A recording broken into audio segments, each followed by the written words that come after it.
Tonight, new video of the harrowing fire scene this afternoon at an apartment blaze in Macedon. We're running down the stairs, making sure we're out, and all we can see is when we turn around, it's just engulfed.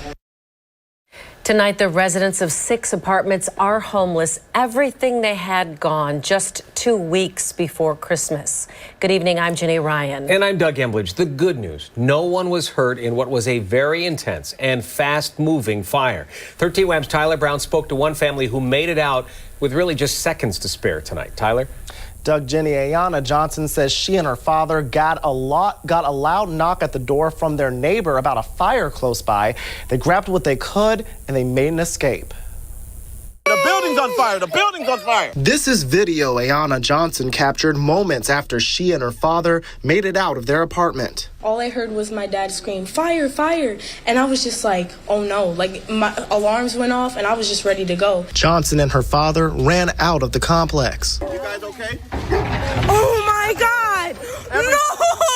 Her family's home, along with 5 others, fully engulfed in flames. All we could hear was a roaring fire. We saw it spreading, we heard it spreading. We were just trying to get as many people out. Firefighters arrived and helped several people out. The South Macedon fire chief says the flames were fueled by oxygen tanks inside. So there was oxygen tanks in one of the apartments that were exploding. 6 apartments were destroyed, including the home of a firefighter responding to the scene. He showed up to home seeing this, so it's tough, and we had to also take his thoughts and considerations in and make sure that he's going to get the help that he's going to need. Seeing how intense this fire was and how quickly it grew, it's hard to believe no one was hurt. For Johnson, that's what matters most. It was already devastating that we lost a lot of stuff, but it's good that everyone was able to make it out as safe as possible.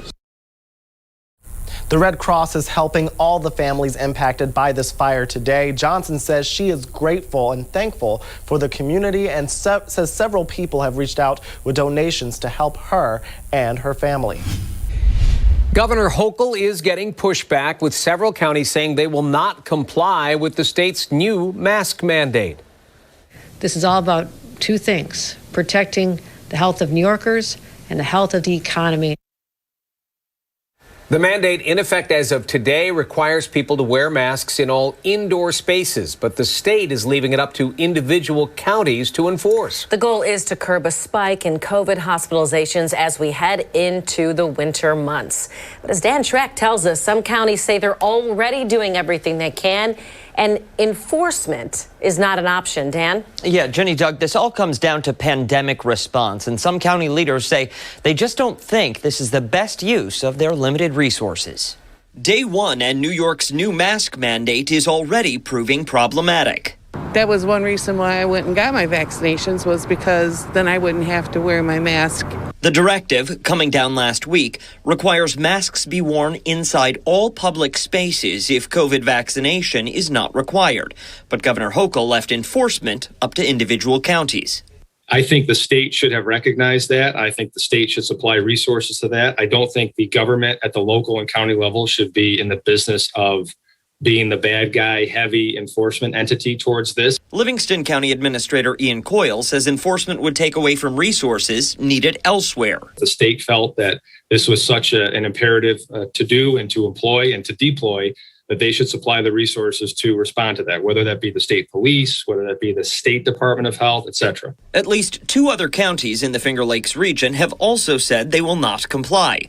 Genesee and Orleans also citing limited resources, saying in part they'll continue to advise residents to properly wear masks indoors when social and physical distancing is not possible. On the other hand, Monroe County issued a statement of support for the governor's mandate. Well, every county is different, and I've spoken to many of them. I do have faith in New Yorkers. I believe that the vast majority want to do what's right. Now, County Administrator Coyle says the state also needs to consider the mental health impact of the pandemic and bolster resources for programs fighting drug and alcohol misuse. As for this mandate, it'll be reevaluated come mid-January. Thousands of COVID-19 rapid test kits have now been distributed throughout Monroe County over the last few days. The question now, just when to use them. Chase Howell here now to break it all down for us. Chase. Dawn, Greece is the latest town in Monroe County to distribute the rapid COVID-19 tests. As for when you can use them, I'm told 15 minutes before you walk into your family gathering if you want to. But how you use it can be a little tricky if you haven't used one before.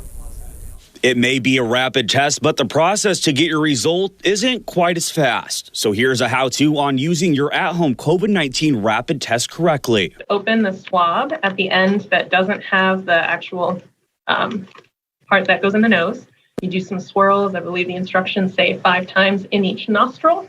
After you do your swab, it's time to do a little science. Take off this little orange cap, put in the swab itself, swirl it around, remove the swab while you squeeze the canister. Monroe County's deputy health commissioner says that way you're able to pull all the liquid off the swab. Then put your orange cap back on and remove the clear tip, making the canister a dropper. Now it's time to get testing. This little dot at the end is actually an opening. So you would put 3 drops of this liquid that has had your sample put into it, and then you let it all sit for 15 minutes. After waiting 15 minutes, you can read your results. If there's only one line, that means that the control has worked and that this strip test is functional. And if there are 2 lines, if there's a line under the T, then that means that you have tested positive for COVID-19. If your test does come back positive, you're asked to contact the health department within 24 hours of your result. There is a form on the county website, so monroecounty.gov. Folks can go. It's very obvious, clear on the front page, where you can submit the positive test.